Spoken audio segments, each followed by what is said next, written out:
Hi everyone, I'm Mona Boscia, the ELA Program Supervisor for Cranston Public Schools. I'm here today to challenge you in case you haven't been challenged enough already. And I would normally just ask you politely, but since the new buzzword is challenge, I need to challenge you to participate. Like many of you, I've been devastated by the effects of COVID-19. But I also have a great sense of faith of what we can accomplish together. I've also been so inspired by all of the generous acts of different people throughout the world, including the educators who have really stepped up and made the best of a difficult situation, one we would only expect to read about in a sci-fi horror novel. So it got us thinking about what we could do to share and help build a greater sense of community and connectedness. So we want to kick off a poetry challenge. I'm challenging and asking colleagues and students to participate. We're asking you to choose a poem that resonates with you. It can be an original or by someone else. Record or video yourself reading it, share what you like about it, and then send your recording with the hashtag Cranston Shares Beautiful Words, and we'll post it on social media. I'm kicking off the challenge by asking Mr. Barberi, the principal of Cranston High School West, to read a poem. I know he can do push-ups, but I also heard he loves poetry. So I look forward to hearing from him and look forward to hearing from all of you. I hope you are up for the challenge or just up. Thanks. Stay healthy, be safe, and please share with us. Hey, thanks, Miss Boscia. I'd love to recite a poem. And it's interesting because some poems are actually put in lyrics. And I think during these trying times that lyrics and songs are very important to all of us. So I'm going to read something written by someone named Laurie McKenna. It's called Humble and Kind. You know there's a light that glows by the front door. Don't forget the keys under the mat. When the childhood stars shine, always stay humble and kind. Hold the door, say please, say thank you. Don't steal, don't cheat, and don't lie. I know you got mountains to climb, but always stay humble and kind. When the dreams you're dreaming come to you, when the work you put in is realized, let yourself feel the pride, but always stay humble and kind. Don't expect a free ride from no one. Don't hold a grudge or a chip, and here's why. Bitterness keeps you from flying. Always stay humble and kind. Don't take for granted the love this life gives you. When you get where you're going, don't forget to turn back around and help the next one in line. Always stay humble and kind. That being said, I'm no Tim McGraw, don't sing like him, but those are some great words for our Falcon community, especially during these times. So I ask that you kind of follow some of those words and live life to its fullest. With that being said, I hope everybody's well. Stay healthy. I will see you all soon. I'm going to pass this on to Miss Hitchings. Miss Hitchings, the floor is now yours. Hi everyone, this is Miss Hitchings. I am the assistant principal at Cranston West, and I was nominated by Mr. Barberi for the Poetry Challenge. So I would be sharing with you today The Sun by one of my favorite poets, Mary Oliver. And I chose this poem because I think that especially now, it's really important to remember that even when things are really hard, that the sun always sets at night and always rises in the morning. Have you ever seen anything in your life more wonderful than the way the sun every evening, relaxed and easy, floats toward the horizon and into the clouds or the hills or the rumpled sea and is gone? And how it slides again out of the blackness every morning on the other side of the world like a red flower streaming upward on its heavenly oils, say on a morning in early summer at its perfect imperial distance. And have you ever felt for anything such wild love? Do you think there is anywhere in any language a word billowing enough for the pleasure that fills you as the sun reaches out, as it warms you, as you stand there empty-handed? Or have you too turned from this world? Or have you too gone crazy for power, for things? So thank you, Mr. Barberi, for the poetry nomination, and I now nominate Mrs. Kaffenberger, our English department chair, and all of the Cranston West department chairs for the Poetry Challenge. So good luck and enjoy this beautiful day. Hi everyone, Mrs. Kaffenberger here. I was nominated by Miss Hitchings to do the push-up challenge, so here I go. Wait, what? Poetry challenge? Oh, thank God. Hi everyone, Mrs. Kaffenberger here again, and this time I'm here to do the poetry challenge that I was nominated for by Miss Hitchings. I'm going to be reading the poem Invictus by William Ernest Henley. Out of the night that covers me, black is the pit from pole to pole. I thank whatever gods may be for my unconquerable soul. In the fell clutch of circumstance I have not winced nor cried aloud. Under the bludgeonings of chance, my head is bloody, but unbowed. Beyond this place of wrath and tears looms but the horror of the shade. And yet the menace of the years finds and shall find me unafraid.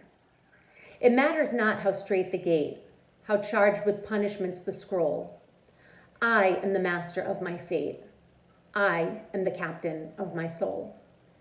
There's so much that I love about this poem, but I think it's the speaker's optimism that resonates with me. This idea that life is filled with difficult times, but as human beings, we have to keep getting up and moving forward. And I think we can certainly relate to this poem during times like today. And I see every day teachers, parents, first responders getting up, going to work, doing what they need to do to persevere, to keep moving forward. And I find this poem to be a source of inspiration. I'd also like to dedicate this poem to our senior class. The seniors certainly have faced their fair share of challenges this year. They've experienced a lot of loss, and yet they keep moving forward. They keep showing up to class and putting forth their best effort. And I'm really proud of them, and I know that the rest of us are as well. So congratulations to you guys. I would also like to challenge the rest of the English department to read one of your favorite poems and tell us why it resonates with you. Take good care, everyone. Bye-bye. Good afternoon. I chose this poem, a nursery rhyme, bearing in mind the stresses of living so close together in our homes during this long quarantine. The moral of the poem is, to get along, especially during an extended lockdown, you have to sometimes go along. There once were two cats of Kilkenny. Each thought there was one cat too many. So they fought and they fit and they scratched and they bit, till accepting their nails and the tips of their tails, instead of two cats, there weren't any. Hi, I've been nominated for the Poetry Challenge, and I'm going to recite a haiku, which is a play on a haiku. Always home, but never alone. Hola, everyone. Soy Señora King. I'm Mrs. King. Thank you, Miss Hitchings, for the nomination. I chose Pablo Neruda, my favorite Chilean poet, and this poem's called Oda al Tomate, and I love tomatoes, so I chose this poem, and because of its simplicity.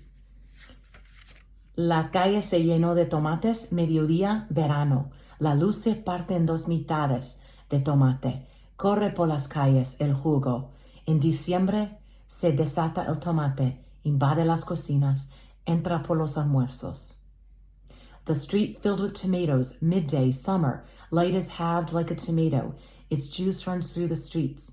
In December, unabated, the tomato invades the kitchen. It enters at lunchtime, takes its ease on countertops, among glasses, butter dishes, and blue salt cellars. It sheds its own light, benign majesty. Thank you. I now nominate the language teachers in the language department. Gracias, stay well. Miss you all. Hi, everyone. Mr. Royal in the Social Studies Department accepting Miss Hitchings' Poetry Challenge. The poem I chose was from one of my favorite American writers, Edgar Allan Poe, and it's titled A Dream Within a Dream, which I think is fitting as we're all going through this coronavirus, staying at home and reflecting on our life. And sometimes we wonder, is it just a dream within a dream?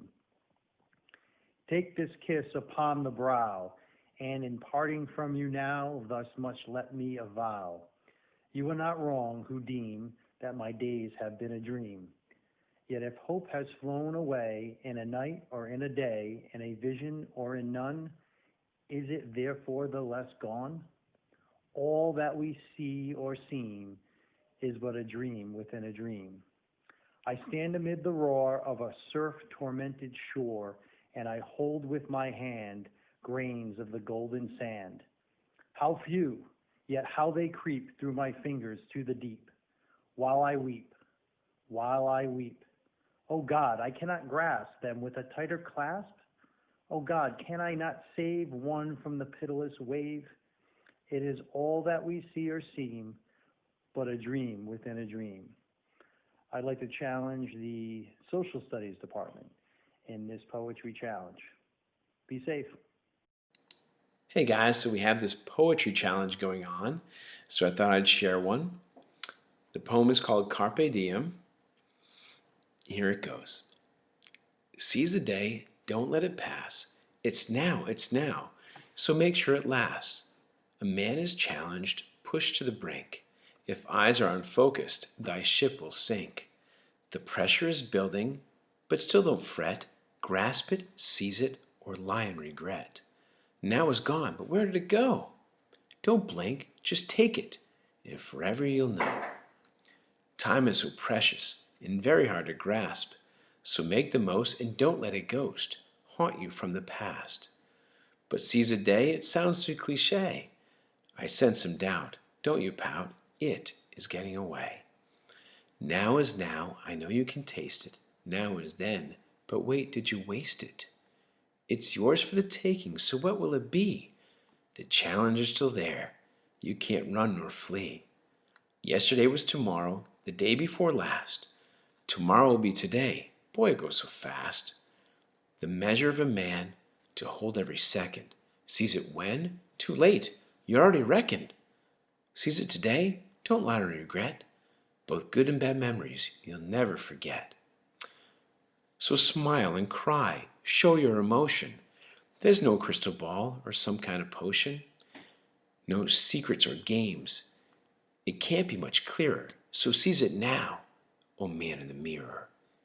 It differentiates, at least so it seems. Keep it in perspective and stay within thy means. The challenge hasn't gone, it won't go away. So take it, it's yours. Seize the day. So the poem for me resonates a little bit because it's a little bit of an original. I happen to write it. But not only that, it was written for a young man who was struggling at a time and had the utmost potential in life and just couldn't seem to get it all together. So why does it appeal to me? Well, number one, repetition for effect in the poem really resonates with the reader. The constant reiteration of it is universal. It's good for everybody. It is a goal, a challenge, a problem, a concern, a conflict. And that it can be applied in so many walks of life. And when you know what your it is, your goal is, and what your challenge is, you got to face it. You got to get after it. You got to go for it. So seize the day. And that's the poem I chose to share with you guys. And I hope you guys are challenged and will go ahead and write something that is wonderful, or read something you find and come across inspired in some way. That's the whole goal, right? God bless, guys, and seize the day. Hello, everyone. I'm Mrs. Ray. I'm going to read a poem today called Things to Do in the Belly of the Whale. I chose this poem for a few reasons. One is that as a kid, I was always fascinated by that story, Jonah and the Whale. where there's a guy named Jonah swallowed by a whale, and he survives and he's living inside the whale. So the imagery there is pretty fantastic. But anyway, I'm going to read the poem and then tell you more about why I chose it. Things to Do in the Belly of the Whale. Dan Albergati wrote this poem. Measure the walls, count the ribs, notch the long days. Look up for blue sky through the spout. Make small fires with the broken hulls of fishing boats. Practice smoke signals. Call old friends and listen for echoes of distant voices. Organize your calendar. Dream of the beach. Look each way for the dim glow of light. Work on your reports. Review each of your life's 10 million choices. Endure moments of self-loathing. Find the evidence of those before you. Destroy it. Try to be very quiet and listen for the sound of gears and moving water. Listen for the sound of your heart. Be thankful that you are here, swallowed with all hope, where you can rest and wait. Be nostalgic. Think of all the things you did and could have done. Remember treading water in the center of the still night sea, your toes pointing again and again down into the black depths.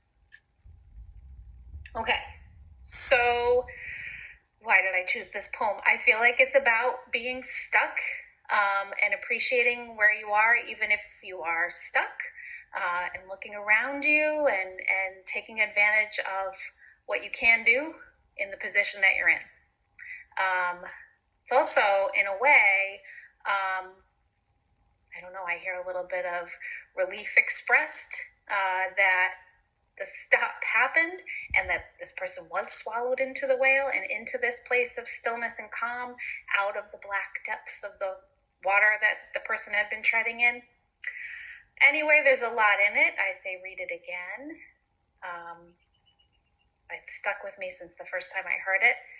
It's got some humor, and it just, helps us deal with the unknown, I think, to kind of take pause, create a new routine, look forward and back, and that's it. Okay, I hope you like that poem. Have a good day. Been challenged to read a poem and talk a little bit about it with you.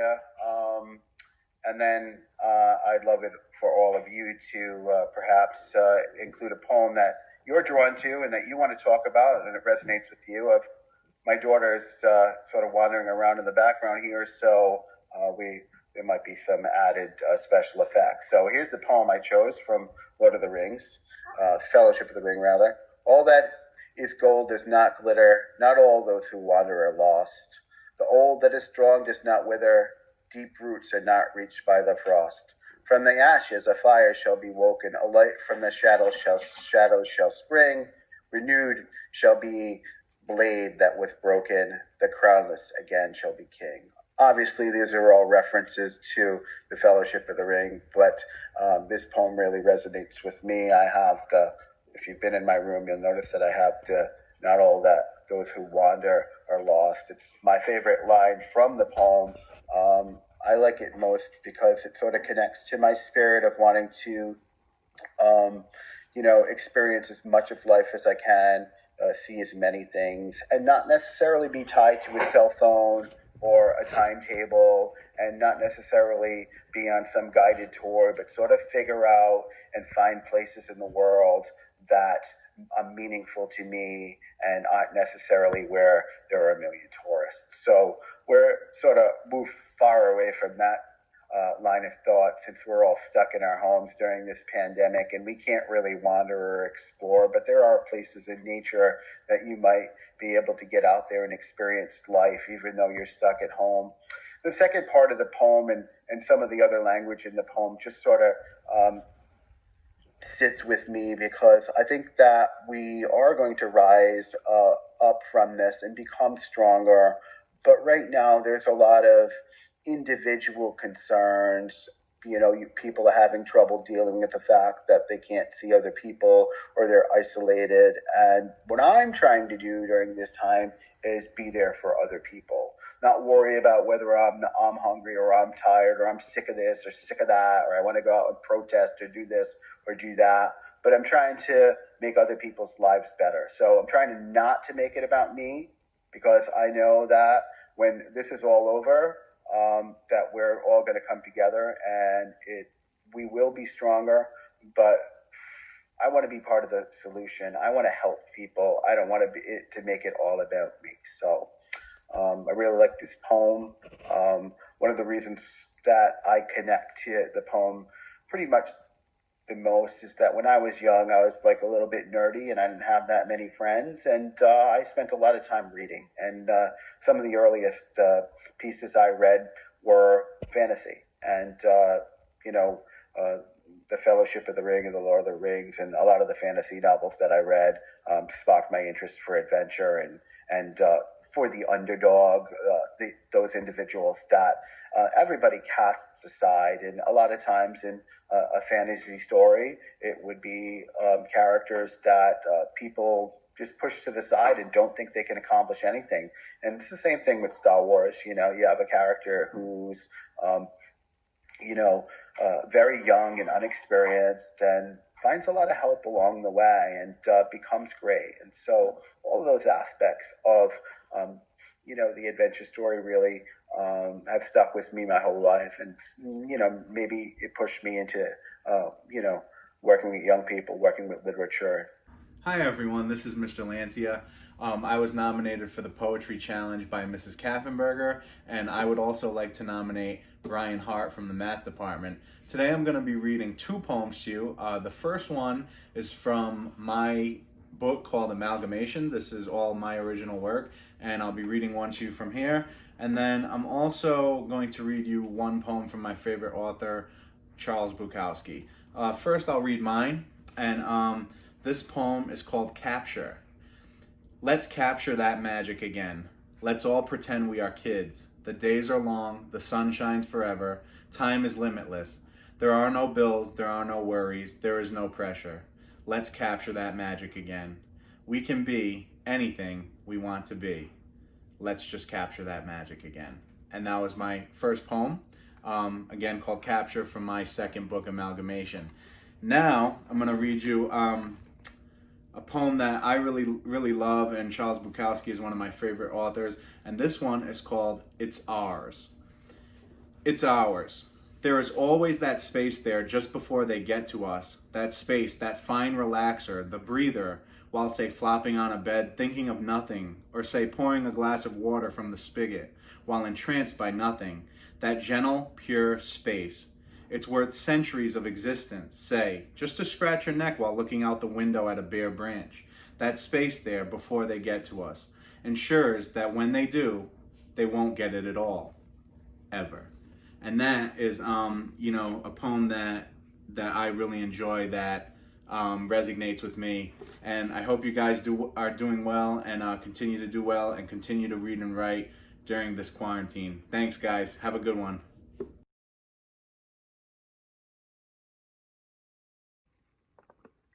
A wounded deer leaps highest, I've heard the hunter tell. 'Tis but the ecstasy of death, and then the break is still. The smitten rock that gushes, the trampled steel that springs, a cheek is always redder, just where the hectic stings. Mark this mail of anguish, in which it cautions arm, lest anybody spy the blood, and your hurt exclaim. A lot of the time when people are weak, they're at their strongest. Like when it says, a wounded deer leaps highest, it's like people, when they're weak, they try to make themselves like seem like they're okay and like seem like they're strong, and that kind of like turns into reality. Once you start like doing things to make yourself like look stronger, it like makes you feel stronger. So like obviously like when everyone started to be in quarantine, like I'm sure everyone freaked out at first, but like you get into your own little schedule every day. Like you wake up, I go for a walk every day. I try to go like 2 times, and like I make myself a nice like healthy breakfast and everything, like stuff I wouldn't have time for if I was like in school or able to like hang out with people and stuff. So like you're able to like fill the void with things that are actually better for you, and like you're able to spend time with your family all the time. and stuff like that. So yeah, I feel like this poem goes along with that when you have to you're weak at first, starting going into quarantine and everything, but I think it's made me stronger, and it tests your character because it shows you how you react in situations like this, because I don't think any of us would have known how we would have reacted until we had to react. So yeah. Hello, my name is Pilar Delumba, and I will be reciting a poem that I wrote titled The Night Shift. Trying to relax on the night shift. I put up the sign. It says we're closed tonight, nice and bright. But they keep knocking at the door. Can't they read the sign? I don't have time. Trying to relax on the night shift, but not tonight. They're knocking at the door. They keep knocking at the door. Why can't they see I'm not open in the moonlight? Have to let them in, or they will vex me all night. I don't have time, but they won't stop knocking.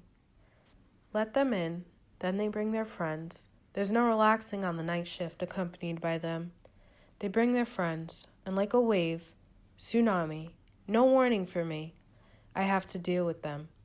The sign says close, but they can't see. Their fixation is that it's night, and the one who occupies the night shift is me. They reveal themselves after the day fuses into night, as if it is their own ritualistic residual. But then again, they can't see. Emotions and thoughts can't read. This is the night shift. Emotions in me. Thank you. I wrote The Night Shift because I wanted to be able to express how I was dealing with anxiety for the first time and other emotions that decided to accompany me at night. I would always be prepared to go to sleep, finally, at night, close up shop, if you will, and then suddenly I would get hit with a wave of emotions, and the emotions would not leave me alone until I acknowledged every single one of them. It was as if they were nagging customers who could not wrap their head around the fact that a store was closed. I wanted to write something that people would relate to and be able to have a piece of writing that articulated their emotions for them, because I know how hard it is to describe how you feel.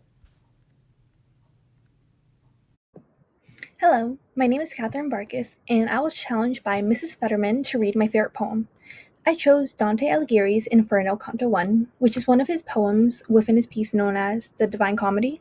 This poem is one of my personal favorites because when I was about 9 years old, I would always walk down this long pathway through the woods with my older sister, who was 16 at the time, to get to the old Kmart Plaza in Cranston.